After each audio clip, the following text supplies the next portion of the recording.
Chapter 6. Ashes. The next day, at the crack of dawn, the old man was opening his toy booth when Hugo approached. "I thought I might see you today," said the old man as he turned toward Hugo.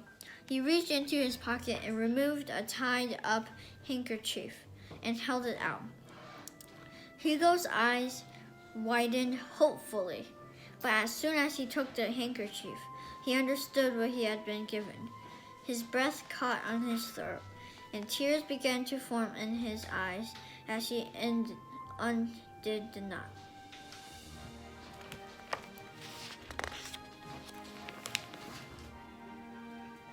Here's a picture of what was in the handkerchief.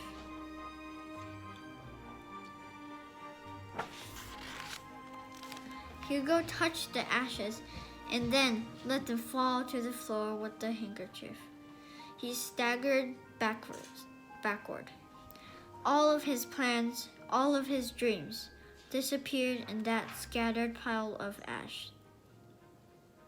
Hugo charged at the old man, but the old man was quick and caught his arms. "What is your attachment to this notebook?" he demanded as he shook Hugo. "Why won't you tell me?" Hugo was sobbing. As he tried to release himself from the old man, he noticed something strange. The old man seemed to have tears in his eyes too. Why in the world would he be crying? "Go away," the old man whispered, letting go of Hugo. "Please just go away. It's over." Hugo wiped his eyes with his dirty, ashen hands, leaving long black smudges across his face. He turned around and ran off as fast as he could. Hugo was exhausted, but it was time to check the clocks again. For a moment, he considered giving himself up. He'd never get the message from the automaton now. So, he might as well turn himself into the station inspector and be sent to the orphanage. At least, there he wouldn't have to steal food and worry about the clocks breaking down. But the thought of losing the mechanical man was too much to bear. He had grown to love it. He felt responsible for it, even if it didn't work. At least at the train station, he had it nearby. Hugo set to work on the clocks, but no matter how he tried to distract himself, he kept seeing the handkerchief filled with ashes. He was angry with the old man, and he would never forgive the girl for lying to him. At the end of the day, Hugo put down his bucket of tools and sat next to the clock he had been checking. He placed the railroad watch in the bucket, pulled his knees up to his chin, and held his head in his hands. The steady rhythm of clock lulled Hugo to sleep, but he dreamed of fire and woke up with a start. Frustrated, and sat and finished with the clocks. He finally returned to his room and tried to sleep, but his mind wouldn't stop spinning, and so he reached for a scrap of paper and a pencil from one of the boxes near his bed. He sat down on the floor and drew pictures of clocks and gears, imaginary machines, and magicians on stage. He drew the automaton over and over and over again. He kept drawing until his mind calmed down.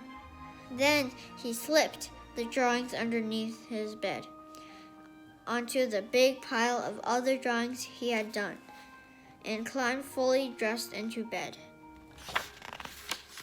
Here's a picture of his room.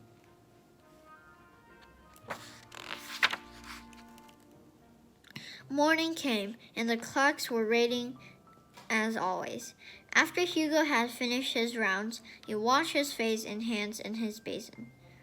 He was thirsty and longed for a hot cup of coffee.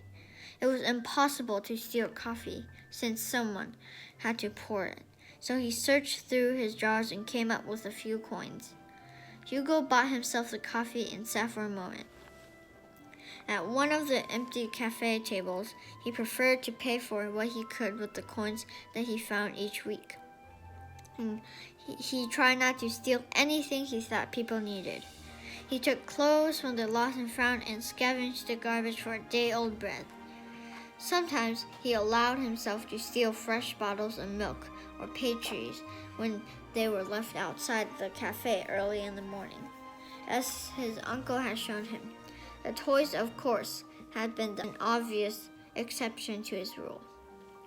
The coffee was hot, and as Hugo let it cool, he looked around the cavernous station at all the people rushing by with 1,000 different places to go. When he saw them from above, he always thought the travelers looked like cogs in an intricate swirling machine. But up close, amid the bustle and the stampede, everything just seemed noisy and disconnected. When Hugo picked up his coffee again, he noticed that a folded-up piece of paper had appeared on the table. He looked around, but there was no one near enough to have left it. Slowly, he unfolded the paper. It read, "Meet me at the bookseller's on the other side of the train station." That was all. But then Hugo turned the paper over. There was one more sentence. "Your notebook wasn't burned."